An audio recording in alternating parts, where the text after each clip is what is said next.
Hello everyone and welcome to Chetan Bharat learning. My name is Manish और इस video में हम डिस्कस कर रहे हैं 2021 के यूपीएससी सिविल सर्विसेज प्रीलिम्स में मॉडर्न इंडियन हिस्ट्री के क्वेश्चन। ये पूरी सीरीज है जिसमें हम पिछले कई सालों के यूपीएससी के प्रीलिम्स एग्जाम में जो क्वेश्चंस आए हैं उनको डिस्कस कर रहे हैं। Let us take a look at the 2021 paper. First question जो उसमें मॉडर्न हिस्ट्री का आया था, कंसिडर द फॉलोइंग स्टेटमेंट, और इसमें से हमें करेक्ट स्टेटमेंट्स बतानी है। Francis Xavier was one of the founding members of Jesuit order. Correct है जी ये स्टेटमेंट। इंडिया में जो अराइवल ऑफ यूरोपियंस का थीम है उसके अंदर ये क्वेश्चन पूछा गया है।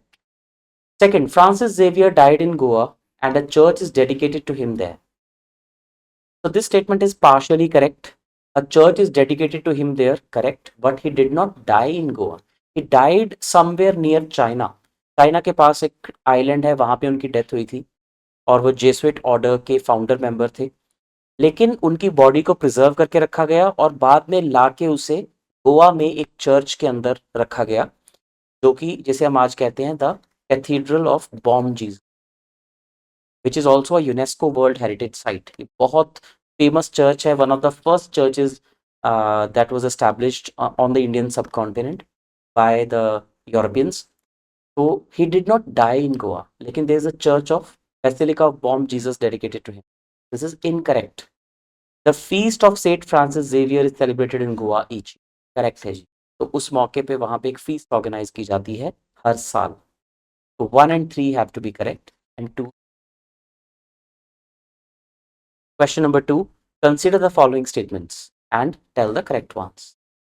The Montagu-Chelmsford reforms of 1919 recommended granting voting rights to all the women above the age of 21. देखो, ये स्टेटमेंट देखने में सही लग सकती है, लेकिन इसमें जो आपको फ्लॉ ढूंढना है वो कैसे ढूंढना है। अंटिल 1950, अंटिल 26 जनवरी 1950, जब हमारा कॉन्स्टिट्यूशन कमेंस नहीं हो गया, तब तक यूनिवर्सल अडल्ट फ्रेंचाइज नहीं थी और बहुत ही लिमिटेड वे में बहुत ही लिमिटेड सेक्शंस को राइट टू वोट दिया जा रहा था। तो यहाँ पे जब ये वर्ड ऑल यूज करते हैं, और वो भी एक ऐसे सेक्शन के लिए जो कि वल्नरेबल या डिप्राइव्ड सेक्शन था, तो ये गलत स्टेटमेंट है। ये आपको पता ही चल जाना चाहिए। All the women above the age of 21, no, that was done after the constitution was made. ये गलत स्टेटमेंट। और उस वक्त जब कॉन्स्टिट्यूशन बना था तो 21 साल ही वोटिंग एज हुआ करती थी। बाद में उसे 1980s में जाके वो जो वोटिंग एज है, I think by 61st amendment, जो वोटिंग एज है वो कम करके 18 साल की गई। राइट, तो विमेन को राइट्स 1919 में बिल्कुल भी नहीं दिए गए। तो some of the women had rights, some of the men had rights, man with property had rights. तो बहुत ही लिमिटेड वे में वोटिंग राइट्स दी। The government of India act 1935 gave women reserved seats in the provincial legislatures। कुछ provincial legislatures में उनके लिए seats reserve कर दी गई थी। तो 2 only is the correct. Question number 3, with reference to 8 August 1942, August Kranti Diwas, which one of the following statements is correct? The Quit India resolution adopted by AICC. Indeed, the first statement itself is correct. Viceroy Executive Council expanded? No. Congress ministries resigned? That happened in 1939 on the declaration of the Second World War. Cripps proposed an Indian Union with full dominion state. हुआ ये 1942 में ही था, but before अगस्त क्रांति दिवस. In fact, it was the failure of the Cripps mission that led Gandhi ji और AICC to launch the Quit India movement. तो इसी दिन मुंबई या उस वक्त बॉम्बे के गोवालिया टैंक मैदान में गांधी जी और सभी लोग वहां पे मिले और लाखों की भीड़ वहां पे जमा थी और गांधी जी ने वहां पे अपनी बहुत ही इनफेमस स्पीच, डू और डाई, करो या मरो, और उसके एक दिन बाद गांधी जी को अरेस्ट कर लिया गया था and the quit India movement started. अभी सरकार 8 अगस्त को अगस्त क्रांति दिवस के तौर पे मनाती है। Question number 4, who among the following is associated with songs from prison, a translation of ancient India's religious lyrics in English। तो ये बहुत ही कमाल की एक बुक है, सॉन्ग्स फ्रॉम प्रिजन। इससे मोहनदास करमचंद गांधी यानी कि एम के गांधी जी लिखा था 1930 में, जब वो यरवदा जेल में बंद थे। तो सिविल डिसोबीडियंस मूवमेंट के दौरान गांधी जी एक बार सेकेंड राउंड टेबल कॉन्फ्रेंस में हिस्सा लेने चले गए थे 1931 में। वहां से वापस आके उन्होंने quit India movement, civil disobedience movement resume कर ली थी, राइट। तो जब उन्होंने रिज्यूम की तो ब्रिटिश ने उन्हें उठा के जेल में डाल दिया। So he was in the Yerwada jail of Pune in 1931-32। उस वक्त उन्होंने ये बुक लिखी, सॉन्ग्स फ्रॉम प्रिजन, जिसमें उन्होंने भजन, कुछ पुराने, कुछ वेदास से, कुछ उपनिषद से, कुछ कबीर जी के दोहे या कुछ उस तरह के भजन, उनको उठा के उनको इंग्लिश में translate. That shows his spiritual side as well. तो C is the correct answer. Fifth question: who among the following was associated as secretary with Hindu female school, which later came to be known as Bethune female? तो social religious reform movement जब हम India में पढ़ते हैं तो कुछ ऐसे लोग थे जो इन चीज़ों के साथ जुड़े हुए थे। Women empowerment, window marriage, abolition of Sati, abolition of child marriage, ऐसे कॉजेज के साथ। तो इनमें से एक बहुत प्रोमिनेंट थे ईश्वर चंद्र विद्यासागर। तो ईश्वर चंद्र विद्यासागर जी जो थे, ये फीमेल एजुकेशन को बहुत प्रमोट करते थे, and he was the secretary of the Hindu female school, जिसे बाद में बेथ्यून फीमेल स्कूल कहा गया। और ये वही ईश्वर चंद्र विद्यासागर हैं जिन्होंने विडो रीमैरिज एक्ट 1856 को पास करने के लिए बहुत ज़्यादा जोर लगाया।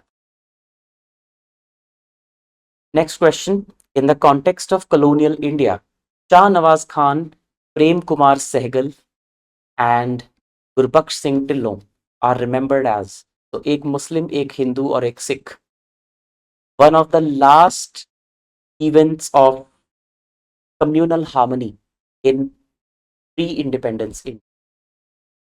तो इंडियन नेशनल आर्मी के जब ट्रायल्स चले तो उसमें 3 ऑफिसर्स थे जिनके ऊपर ये ट्रायल मेनली चल रहे थे, और वो थे ये तीनों। तो they were the officers of the Indian national army जिनके अगेंस्ट रेड फोर्ट ट्रायल्स हुए थे, यानी कि लाल किले दिल्ली में ये ट्रायल्स चले थे। और पूरा देश एक बार इकट्ठा हो गया था इन लोगों को बचाने के लिए, बिकॉज इन्होंने इंडियन फ्रीडम के कॉज के लिए सुभाष चंद्र बोस जी के अंडर इकट्ठे होकर इंडिया पे अटैक करने की कोशिश की। अनफॉर्चुनेटली इम्फाल कैंपेन फेल हुआ, लेकिन इन लोगों को जब ब्रिटिश पकड़ के दिल्ली में लेके आए, रेड फोर्ट में इनके ट्रायल्स चले, तो इनको इतनी भारी भरकम सपोर्ट मिली पूरे इंडिया से, और उस वक्त लोग उस कम्युनल एटमॉस्फेयर में एक बार के लिए कम्युनलिज्म भूल गए, क्योंकि इसमें एक हिंदू, एक सिख और एक मुसलमान सोल्जर या ऑफिसर था। It was a rare display of communal harmony in that communally polarised end. तो ऑफिसर्स ऑफ आयरन ने इनके अगेंस्ट ट्रायल चले। Question number 7. With reference to Indian history, which of the following statements are correct? The Nizamat of Arcot emerged out of Hyderabad state. Okay, तो ये उस वक्त के कौन सा एरिया, किस एरिया से निकल के आया था, उसके ऊपर ये क्वेश्चन है। करेक्ट आंसर हमें बताना है। Nizamat of Arcot emerged out of Hyderabad state. देखिए, वो था जरूर साउथ इंडिया में जो आर्कॉट है, लेकिन औरंगजेब के टाइम के बाद से ये इंडिपेंडेंट था, ये हैदराबाद में से नहीं निकला था। तो it existed independent of the Hyderabad state. जब हम ब्रिटिश के अराइवल की या यूरोपियंस की बात करते हैं, उस वक्त भी हम नवाब ऑफ आर्कॉट अलग देखते हैं, निजाम ऑफ हैदराबाद अलग देखते हैं। तो it did not emerge out of Hyderabad state, गलत स्टेटमेंट है। Mysore kingdom emerge out of Vijayanagar empire, ये सही है। तो वोडेयार डायनेस्टी यहाँ पे बाद में आ गई थी टीपू सुल्तान के बाद, तो ये विजयनगर एम्पायर से ही निकला था, correct. Rohilkhand kingdom was formed out of the territories occupied by Ahmad Shah Durrani. No, no. तो रोहिल अफगान्स ने ये किंगडम बनाया था, और ये अहमद शाह दुर्रानी के एम्पायर से नहीं निकला हुआ। No, it was not. तो करेक्ट आंसर तो सिर्फ 2 हुआ, two only is the. In the first quarter of 17th century, first quarter of 17th century, यानी कि 1600 से 1625 की बात हो रही। In which of the following was the factories of the English East India company located? East India company, English East India company की factories इनमें से किन किन जगहों पे इस वक्त पे थी? ब्रोच या बड़ूच, श्रीकाकुलम एंड तिरुचिरापल्ली।